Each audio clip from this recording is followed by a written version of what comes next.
Hi everyone, it's Jerry. I have a fantastic game to share with you. A really beautiful finishing combination with this one. It's played in 2004 on the white end, Shakhriyar Mamedyarov. He's playing against Artyom Timofeev. All right, the opening we work with here is a Semi-Slav defense. And to be a bit more exact, we are with the move Queen C2 entering the Stoltz variation. All right, some work to be done here for this light square bishop. A lot of pawns on light squares getting in its way. Some steps taken to fianchetto that piece. White castles. And from here we have bishop e7. If you're wondering why the bishop isn't posted to a more active square, here's something to chew on. White will eventually break with e4, and this bishop's eyes will open to the g5 square. And that pin on the knight could be pretty irritating. So we might say by posting to e7, it anticipates in some lines an eventual pin. We get the e4 break here. D takes e, knight takes e, and from here knight takes knight is played. A top move here for black is to immediately open the light square bishop's eyes to play c5. I want to touch on this line briefly. There's a nice move to be familiar with should black play in this way. Here's how you could continue. Chop on c5 with the pawn, and then the knight. Do know some bishop takes f3. There's an in-betweener on e6 and only then the recapture. Let's just say black keeps the structure as is and takes with the piece. Here's the key move I wanted to get at. Not some winning idea, but you have this majority, 3 versus 2. The king is still in the center. You could get away with the following move, b4, and get going with your majority. Poison pawn in this case, queen a4 would hit with check. Thanks for the bishop. It's saying bishop here, knight e5. It's considered around equal. All right, in this one, we don't see c5. It's knight takes knight. Bishop recaptures. And from here, knight f6 is played. You don't have time to castle. Dropping h7, so knight f6 it is. Trying to scare the bishop off of this diagonal. It doesn't budge. In this game, the knight hops into e5. With this line here, you have to, with this line here as white, you have to be prepared to give up your light square bishop for the knight. After knight f6, if you're trying to hang on to the bishop, if you play to d3, black is already for choice after c5. Problem here, problem there. Not a good idea to pull this bishop off of this diagonal. So we have knight e5 here. We have white taking advantage of the weakness of black's last move. These knights here, queen knight and king knight, have been in competition with one another over that e5 square. Who's going to blink first? Well, it's black. So white hops in to e5. Pressure on c6. In this game, it's defended with rook c8. If white tries to grab the d4 pawn, this would not be a good continuation for black, because in the end, what's going to happen, we get the knight for dark square bishop exchange, and white has a superior minor piece. Open position, it's one of the factors I look for before determining which minor piece is better, as well as a scan for fixed pawns. Are there any white pawns fixed on a dark square that might limit this bishop's mobility? Not the case here. Not even a single fixed pawn present. So that wouldn't be a wise choice for black to swipe the d4 pawn, defense over c6. And from here we have rook to d1.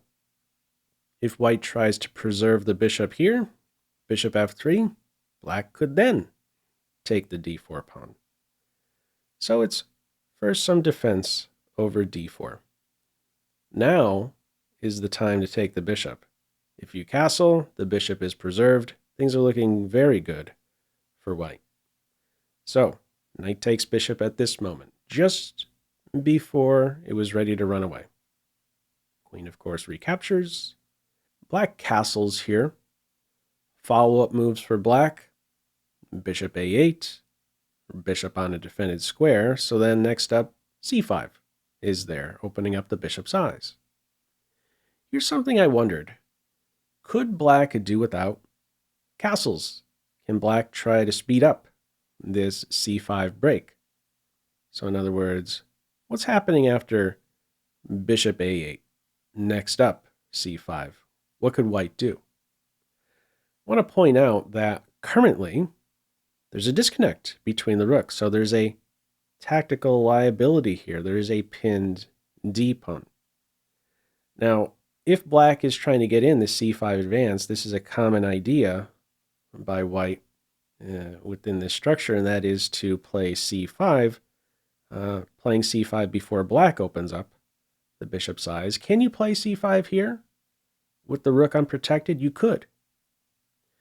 If black takes with the b-pawn or the bishop, there's a slick move in queen g4, defending the rook and targeting g7. That would be an excellent continuation for white. Additionally, in response to bishop a8 in this position, rather than castles, you could go straight in for this pressure on g7. And this line I'm highlighting is really beautiful. I took this one out and stumbled upon a really neat mate. Now, how tempting might it be here, playing as black, to want to get out of this pin? Well, you play king h8 here, and you are losing. After rook g3, what do you do about this? Best is to move the pawn at this stage, and, well, the rook will fall. What's the issue if the bishop is captured? We would have a mate. Queen sacrifice, followed up with a fancy knight mate. All right, in this game, in response to the queen recapture here on e4, it's castles, bishop f4, bishop a8, and from here we get a rook lift. Another top move is to go ahead and play c5, but how Mamedyarov plays it, he allows this light square bishop's eyes to open up. c5 is a top move. How is this looking if you play c5? A downside is d5 as a whole. Queen could occupy that square. White would do well to duck the queen exchange. Queen e2 is a strong move here, not just to any square. This bishop may try to weasel out at some point through a6. White is saying not so fast. All right, we don't see c5 here. It's the rook lift. c5 break is in. Queen backs off. And from here we have queen to e8. If you take on d4, if black takes on d4, there's going to be a problem. Queen here, fancy knight move, targeting the bishop, the rook, the queen. And if queen e8, there's knight d7. The rook is toast. So not a good idea to initiate the exchange. Queen goes to e8. Follow up from here. d5 goes for the passed pawn. Notice if white takes on c5 next, looking for knight d7, it's not the same because after this recapture, we have to address the threat on the queen. So white goes for the passed d-pawn in this game. Follow up c4, considered around equal here. Blockader of the passed pawn. Queen g3, opposite the king, looking to maybe overtake that blockader. Follow up queen to b5. So this is nearly a losing move. What's considered best is pressure on d5 with the rook. Both queen and rook put pressure on the pawn. A difference is going to be This e7 square, as it turns out, white's able to take advantage of. This e7 square and the queen not defending it. Yeah, it likes rook c5 here, trying to collect the passed pawn. We get queen b5 in this game. Now, nice follow-up. Knight c6. Got to resolve this tension. No time to take the knight. They would follow bishop takes bishop. We're on the rook, ready to take the bishop on c6. So we get the dark square bishop exchange and no recapture straight away. First and in-betweener. Knight e7 check. The queen not around, securing this key move, or preventing that key move. King h8. Now we recapture. We're on the rook. It's got to move. Some defense here required. Rook d2. Defending the b pawn. This guy here is poison the d pawn. Bishop takes pawn. You run right into a pin. So it's queen c5 here. Hits the knight. Defended. The passer marches. Rook d7. Activating the last piece now. We're on c4. We get the rook lift in. By this point, white is considered winning. Black doubles the rooks. And the follow-up from here is rook to e3. Considered best is queen takes f7. And if black takes on d6, there's more than one winning continuation from here for white. Let me show you how it plays out in the game. What do we get? Rook to e3. And in this position, black ends up capturing on d6. That turns out to be a blunder. In this position, there's an only move, apparently, for black, and that is to play f6. Don't allow this pawn to be picked up. In this game, rook takes d6 is played. Pop quiz. How would you continue here? Feel free to pause the video. Okay, star move without question here. Only one winning move for white. Everything else, white is considered lost. Here we go. Knight g6 check. How many of you came up with that one? Now, before I go any further, I purposefully was incomplete about something. This position right here, I pointed out this was top. And at this point here, I said that there was more than one winning way for white. I didn't want to spoil my pop quiz. So I just want to note that a top move here, a winning move, would be knight g6. All right, let's see how this knight g6 plays out in the game. After rook takes d6, knight g6, check.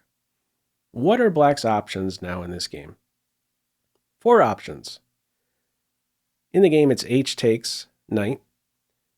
Let's look at the other options briefly.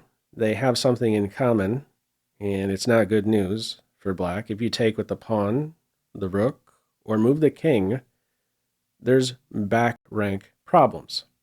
So let's touch on each briefly. If rook takes knight, this is the simplest. Check, checkmate to follow. If you take with the pawn, you could chop on d6.